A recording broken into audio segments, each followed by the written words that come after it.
Assalamualaikum warahmatullahi wabarakatuh. Ketemu lagi dengan saya Fikrul Aula dari Fakultas Ekonomi Prodi Manajemen A3 Universitas Islam Majapahit.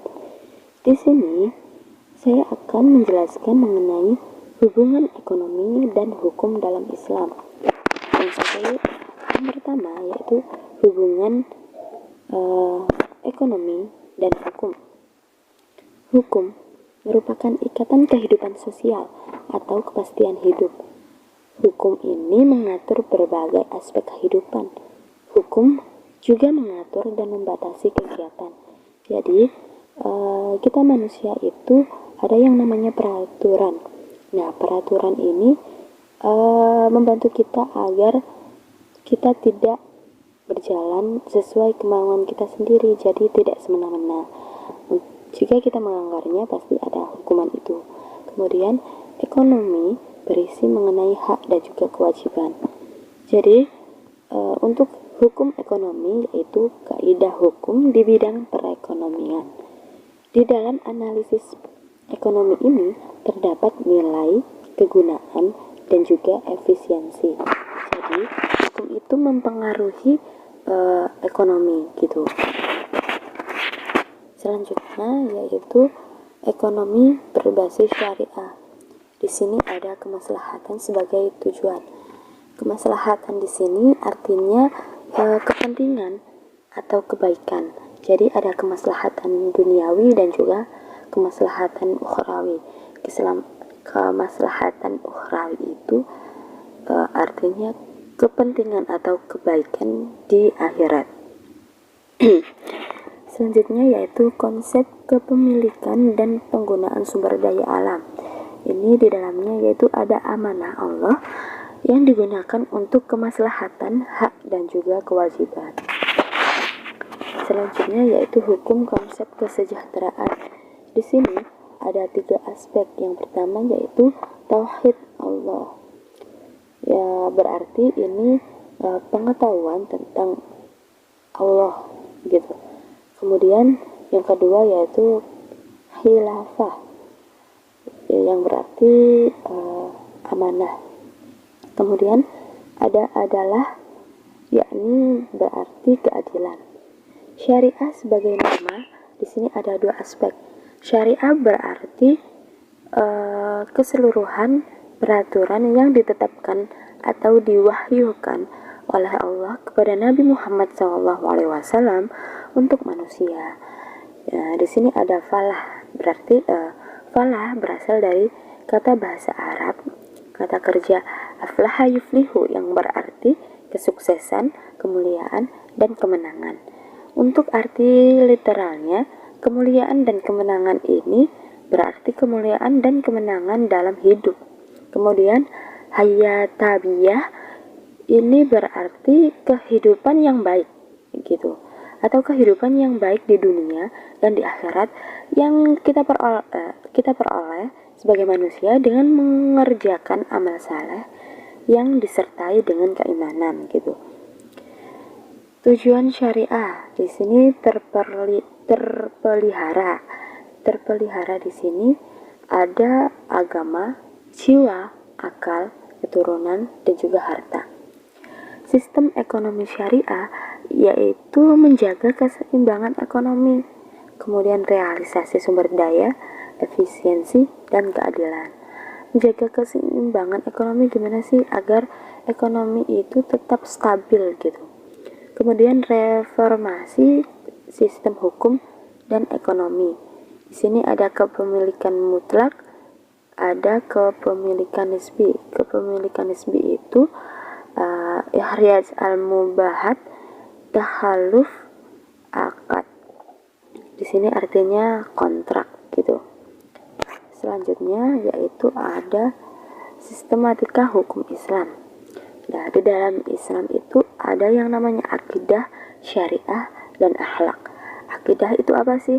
Akidah itu berasal dari bahasa Arab yaitu al-aqidah yang artinya iman. Jadi akidah itu berkaitan dengan dasar-dasar keimanan atau semua sistem kepercayaan atau keyakinan kepada Tuhan.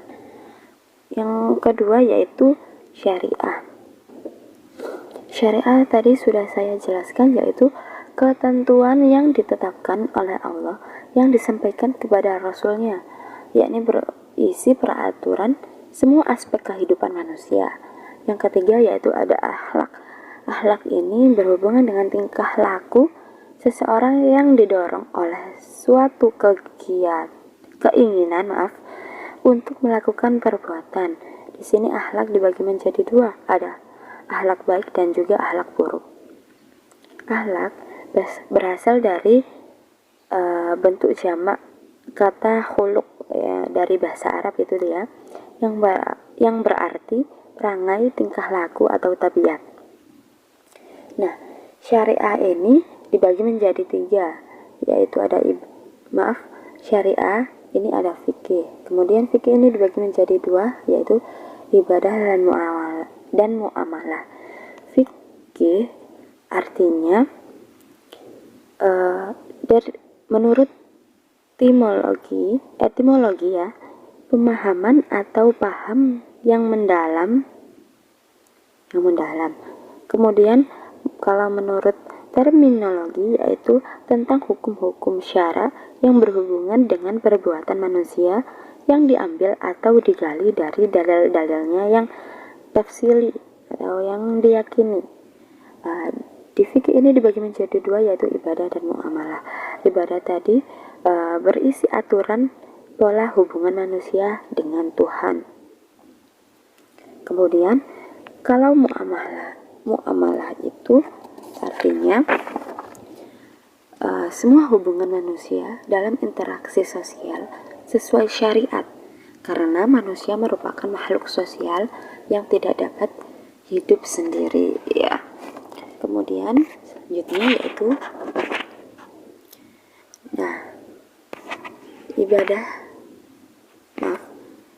ibadah tadi dibagi menjadi dua ya teman-teman. Ada arti luas dan juga arti sempit. Dalam arti luas atau secara umumnya, ibadah merupakan perilaku manusia yang mencakup semua aspek kehidupan yang sesuai dengan ketentuan Allah, yang dilakukan dengan ikhlas untuk mendapat ridha Allah. Untuk arti sempit atau arti khususnya, ibadah merupakan semua aktivitas manusia yang dilakukan atas perintah Allah dan dicontohkan oleh Rasulullah SAW, seperti kayak puasa gitu ya dan sebagainya. Kemudian dalam arti luas ini tadi ya dibagi menjadi tiga, ada akhlak, syariah dan juga akidah. Selanjutnya ya, karena tadi sudah saya jelaskan di awal. Selanjutnya yaitu ada di sini muamalah tadi ya dibagi menjadi dua, yaitu kegiatan politik dan juga kegiatan sosial. Dibagi menjadi tiga. Yang pertama kegiatan politik, kegiatan ekonomi, dan kegiatan sosial. Nah, kegiatan ekonomi ini dibagi menjadi dua, yaitu lembaga keuangan dan juga kegiatan usaha lainnya. Lanjut. Nah, di sini ada kolerasi hukum dan ekonomi. Yang pertama yaitu hukum ibadah mahdah. Ya, di dalam ekonominya ini berhubungan dengan zakat, infak, dan sodako. Relasinya yaitu pemerataan dan juga pendapatan. Kemudian ada munakahat, yakni dalam ekonomi merupakan nafkah dan harta bersama. Relasinya yakni memenuhi kebutuhan pokok. Yang ketiga ada mewaris, ini berhubungan dengan wasiat dan tirkah. Relasinya yaitu tahaluf. Kemudian maliyah, jual beli, sewa menyewa. Ini relasinya akad dan perikatan. Kemudian pidana, ekonominya yaitu larangan mencuri, menipu, dan juga riba atau contoh-contoh yang lainnya. Relasinya yaitu yusa al-ma'al atau memelihara harta. Yang terakhir yaitu politik. Dalam ekonominya yaitu sumber pendapatan negara yang berisi ghanimah, faid, jizyah, dan zis. Relasinya pemerataan pendapatan dan pengembangan masyarakat. Yang selanjutnya yaitu prinsip muamalah. Nah, muamalah ini memiliki prinsip, teman-teman.